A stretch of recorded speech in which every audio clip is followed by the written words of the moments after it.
Hello my dear friends, welcome back to rise education. It's me Fazil. അപ്പോൾ മക്കളെ, നമ്മുടെ most important ആയിട്ടുള്ള 5 mark question inheritance ആണ്. Inheritance എല്ലാവരും പഠിച്ചു വെക്കണം. സോ ഇൻഹെറിറ്റൻസ് എന്താണെന്ന് നമുക്ക് നോക്കാം. The capabilities of a class to derive properties and characteristics from another class is called inheritance. അതായത് ഒരു ക്ലാസിന്റെ അതേ ഗുണങ്ങളോട് കൂടിയ മറ്റൊരു ക്ലാസ് ക്രിയേറ്റ് ചെയ്യുന്നതിനെയാണ് നമ്മൾ എന്ത് പറയുന്നത്? ഇൻഹെറിറ്റൻസ് എന്ന് പറയുന്നത്. സോ അവിടെ ഓൾറെഡി ഉള്ള ക്ലാസ്സിനെ, നിലവിൽ ഓൾറെഡി എക്സിസ്റ്റ് ചെയ്യുന്ന ഒരു ക്ലാസ് ഉണ്ടല്ലോ, ആ ക്ലാസ്സിനെ നമ്മൾ സൂപ്പർ ക്ലാസ് എന്ന് പറയുന്നു. സൂപ്പർ ക്ലാസ് അല്ലെങ്കിൽ ബേസ് ക്ലാസ്, സൂപ്പർ ക്ലാസ് അല്ലെങ്കിൽ ബേസ് ക്ലാസ് അല്ലെങ്കിൽ പാരന്റ് ക്ലാസ് എന്ന് പറയുന്നു. ആൻഡ് ഇനി ആ പാരന്റ് ക്ലാസ്സിൽ നിന്ന് അല്ലെങ്കിൽ സൂപ്പർ ക്ലാസ്സിൽ നിന്ന് അല്ലെങ്കിൽ ബേസ് ക്ലാസ്സിൽ നിന്ന് ഡിറൈവ് ചെയ്തെടുത്ത പുതിയ ക്ലാസ്സിനെ നമ്മൾ എന്ത് പറയുന്നു? സബ് ക്ലാസ് അല്ലെങ്കിൽ ഡിറൈവ്ഡ് ക്ലാസ് അല്ലെങ്കിൽ ചൈൽഡ് ക്ലാസ് എന്ന് പറയുന്നു. സോ പേര് ഓർമ്മ വേണം. ഇനി ഇൻഹെറിറ്റൻസിന് 5 ടൈപ്പ് ആണുള്ളത്. So 5 type of inheritance. First one single inheritance, multiple inheritance, multi level inheritance, hierarchical inheritance and hybrid അല്ലെങ്കിൽ വിർച്വൽ ഇൻഹെറിറ്റൻസ്. നമുക്ക് നോക്കാം ഓരോന്നും. സിംഗിൾ ഇൻഹെറിറ്റൻസ് എന്ന് പറയുന്നത് ഒരു പാരന്റ് ഒരു ചൈൽഡ്, ഒരു പാരന്റ് ഒരു ചൈൽഡ്, അതാണ് സിംഗിൾ ഇൻഹെറിറ്റൻസ്. ഇതാ എ എന്ന് പറയുന്ന ഒരു ബേസ് ക്ലാസ് ഉണ്ട്, അതിനൊരു ചൈൽഡ് ക്ലാസ് ഉണ്ട്. ഇനി അത് സിംഗിൾ ഇൻഹെറിറ്റൻസ് ചെയ്യേണ്ട സിൻടാക്സ് നോക്കിക്കോ. ഇതാണ് സിൻടാക്സ്. ക്ലാസ്, സബ് ക്ലാസിന്റെ പേര്, കോളൻ, ആക്സസ് സ്പെസിഫയർ, ബേസ് ക്ലാസിന്റെ പേര്. കണ്ടോ, ഇതാണ് അതിന്റെ ഫോർമാറ്റ്. ഈ സിൻടാക്സ് ഇങ്ങനെ തന്നെ പഠിച്ചാൽ മതി. ക്ലാസ്, സബ് ക്ലാസിന്റെ പേര്, colon, then access specifier, base ക്ലാസിന്റെ പേര്, കേർലി ബ്രാക്കറ്റ് കൊടുക്കുക, സബ് ക്ലാസിന്റെ ബോഡി കൊടുക്കുക. എക്സാമ്പിൾ കണ്ടോ, ദിസ് ഈസ് എക്സാമ്പിൾ. ഇത് സിൻടാക്സ് ആണ്,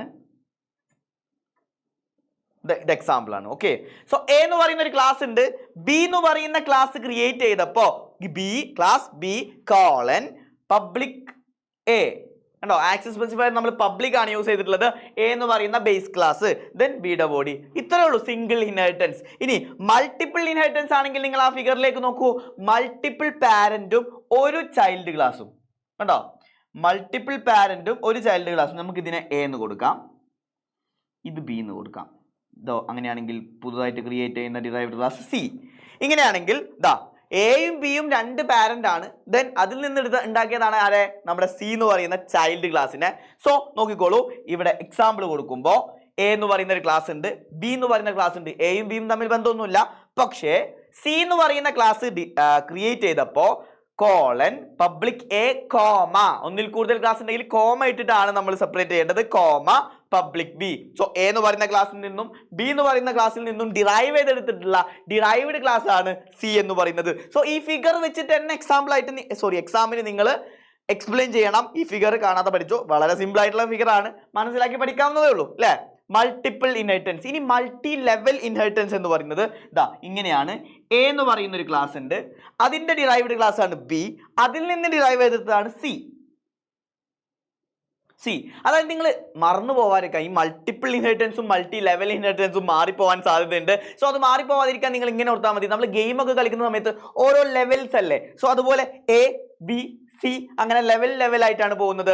സോ ഇവിടെ എ എന്ന് പറയുന്ന ഒരു ക്ലാസ് ക്രിയേറ്റ് ചെയ്തു, ദെൻ ബി ക്രിയേറ്റ് ചെയ്തപ്പോൾ എനെ ഇൻഹെറിറ്റ് ചെയ്തു. ക്ലിയർ? ദെൻ സി ക്രിയേറ്റ് ചെയ്തപ്പോൾ ബിനെ ഇൻഹെറിറ്റ് ചെയ്തു. സിമ്പിൾ അല്ലേ? വളരെ സിമ്പിൾ അല്ലേ? അപ്പോൾ ആ ഫിഗർ പഠിക്കുക, പേര് പഠിക്കുക, എക്സാമ്പിൾ പഠിക്കുക.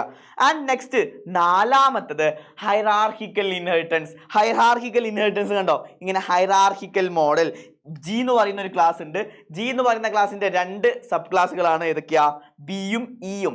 ബീനെ അഗെയിൻ നമ്മൾ സബ് ക്ലാസ് കണ്ടു, ബീന്റെ സബ് ക്ലാസ്സുകളാണ് എയും സിയും. അതുപോലെ ഇയുടെ സബ് ക്ലാസ്സുകളാണ് ഏതൊക്കെയാ? ഡിയും എഫും. സോ അങ്ങനെ ഹൈറാർക്കിക്കൽ മോഡലിലാണെങ്കിൽ അതാണെന്ത്? ഹൈറാർക്കിക്കൽ ഇൻഹെറിറ്റൻസ് എന്നുള്ളത്. ആൻഡ് ഹൈബ്രിഡ് ഇൻഹെറിറ്റൻസ് എന്ന് പറഞ്ഞാൽ ഇപ്പൊ നമ്മൾ പഠിച്ച single inheritance, multiple inheritance, multi level inheritance, hierarchical inheritance, ഇതിന്റെ കോമ്പിനേഷൻ വന്നാൽ അത് ഹൈബ്രിഡ് ഇൻഹെറിറ്റൻസ് അല്ലെങ്കിൽ വിർച്വൽ ഇൻഹെറിറ്റൻസ് ആണ്. സോ ഇവിടെ കണ്ടോ, ഇവിടെ ഒരു സിംഗിൾ ഇൻഹെറിറ്റൻസും ഒരു ഹൈറാർക്കിക്കൽ ഇൻഹെറിറ്റൻസും നമുക്ക് പറയാം അല്ലേ? സിംഗിൾ ഇൻഹെറിറ്റൻസും ഹൈറാർക്കിക്കൽ ഇൻഹെറിറ്റൻസും കമ്പൈൻ ചെയ്തിട്ടാണ് എന്ത് ഉണ്ടാക്കിയിട്ടുള്ളത്? ഹൈബ്രിഡ് ഇൻഹെറിറ്റൻസ് ഉണ്ടാക്കിയിട്ടുള്ളത്.